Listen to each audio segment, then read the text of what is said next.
Dictation शुरू होगा 10 second बाद।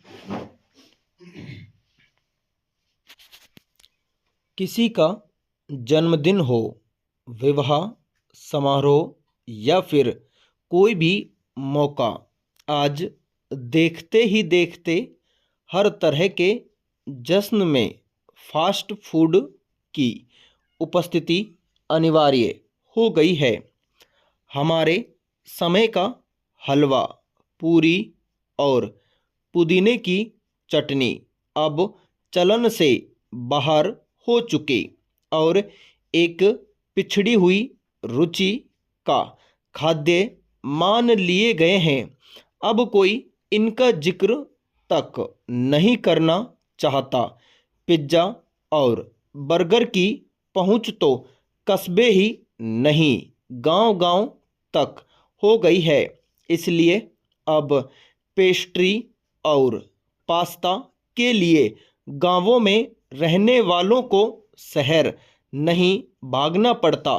पेशेवर तौर पर तैयार खाना घर पहुंचाने वाली कुछ कंपनियां तकनीक में ऐसी चाक चौबंद और मुस्तैद हैं कि बहुत कम वक्त में अपनी छाप छोड़ चुकी हैं। यहाँ भी बच्चों का स्वाद बदलने के लिए आती ही जा रही है। भारत के अधिकतर गांवों के नाम आज 5 फास्ट फूड पहुंचाने वाली कंपनियों के पास दर्ज हैं। गांव में कार्यक्रमों का आयोजन करके शायद बाकी गांवों में छा जाने का लक्ष्य है। करीब 5 साल के बच्चे तो मंचूरियन को भी दूर से पहचान लेते हैं। पैरा पुरानी चीज़ें अब भुलाई जा रही है। तुरंत आहार या फास्ट फूड के कारोबार में हर दिन नए प्रयोग किए जा रहे हैं। इनका आकार, प्रकार, इस्तेमाल होने वाले रसायन, स्वाद, खुशबू, रंग, विविधता, खाने में सुविधाजनक होना फास्ट फूड की लोकप्रियता का प्रमुख कारण है। यह बेवजह नहीं है कि पारंपरिक भोजन और भोजन शैली की जगह अब तेजी से सिकुड़ती जा रही है। लोगों के स्वाद बदल रहे हैं। इसके प्रति ऐसा आकर्षण पैदा हुआ है कि कुछ लोग मानने लगे हैं कि यह दबी हुई भूख को जागृत कर देता है। पिज्ज़ा या बर्गर का नाम लेते ही कुछ लोगों के मन में एक जायकेदार छवि बनने लगती है, एक लत की तरह की रुचि का अध्ययन करने की ज़रूरत है कि अगर ऐसा होता है तो क्यों होता है, इसमें कौन सी ऐसी चीज़ का प्रयोग किया जाता है कि लोग ऐसा सोचने लगते हैं। आज हालत यह है कि बर्गर का एक टुकड़ा मुंह में रखकर आंखें बंद कर आनंद से खाने वाला अगर पराठा खाए तो शायद उसे अरुचि हो। पराठे के गुण पिज्ज़ा से हर हाल में कई गुना अधिक हैं। इस पर लोग अब शायद सोचते भी नहीं। 2-3 दशक पहले तक खाद्य पदार्थ की गुणवत्ता पर गौर किया जाता था। वह ताज़ा बना हुआ है यह भी देखा जाता था। अब ताज़ा और बासी का कोई प्रयोजन नहीं रह गया है। एक आंकड़े के मुताबिक कम से कम 20 लाख फास्ट फूड के डिब्बे या पार्सल की आपूर्ति केवल राजधानी दिल्ली में होती है।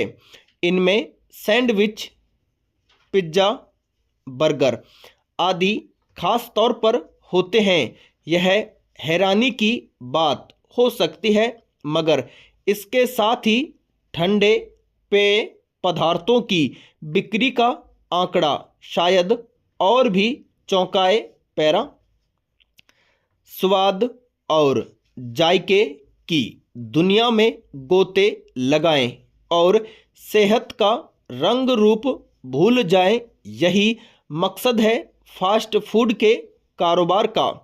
कुछ समय पहले एक पाश्चात्य गायक किसी फास्ट फूड का प्रचार करते हुए इसे चटखारे लेकर खाते दिखे थे। उनका एक संकेत यह भी था कि भोजन की फिक्र में सिर किस लिए खपाया जाए। उनको इस तरह देखने वाले लोग भी दाल चावल रोटी साग रायता पापड़ चटनी भूलकर उसी खाने पर रीझ रहे होंगे। मनमोहक इश्तिहार देखकर मजबूत मन भी उसके साथ हिलने डुलने लगता है। बच्चे हों या किशोर, युवा हों या वयस्क, हैसियत का पैमाना मान लिए गए फास्ट फूड के इंद्रजाल में ऐसे फंसते हैं जैसे सांप को रस्सी समझ लिया जाए।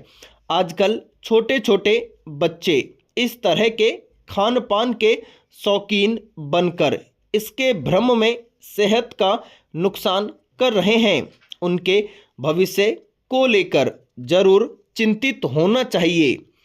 इस तरह के खाने का उद्देश्य न तो किसी की सेहत बनाना है, न किसी को भोजन के माध्यम से अच्छी औषधीय गुण वाले व्यंजन परोसना है। हमारे यहाँ पारंपरिक भोजन में रायता और चावल खाने से अतिसार एकदम ठीक हो जाता है। मूंग दाल का स्वादिष्ट चीला अगर पुदीने की चटनी के साथ खाया जाए तो पेट की समस्या और कब्ज भी ठीक होती है। नारियल की चटनी और चने की रोटी ही मज़े से खाया जाए तो पेट के कीड़े मर जाते हैं। प्याज का सलाद खाने से लू नहीं लगती। मेथी की चपाती या पकौड़ी से बदन का दर्द दूर होता है। सवाल है कि हर तरफ पसर रहे बाजार के तुरंत खाने से सेहत में कितना सुधार होता है। केवल स्वाद और आकर्षण में डूबा जाए तो धन तो जाएगा ही, सेहत भी दांव पर लगेगी। पैरा।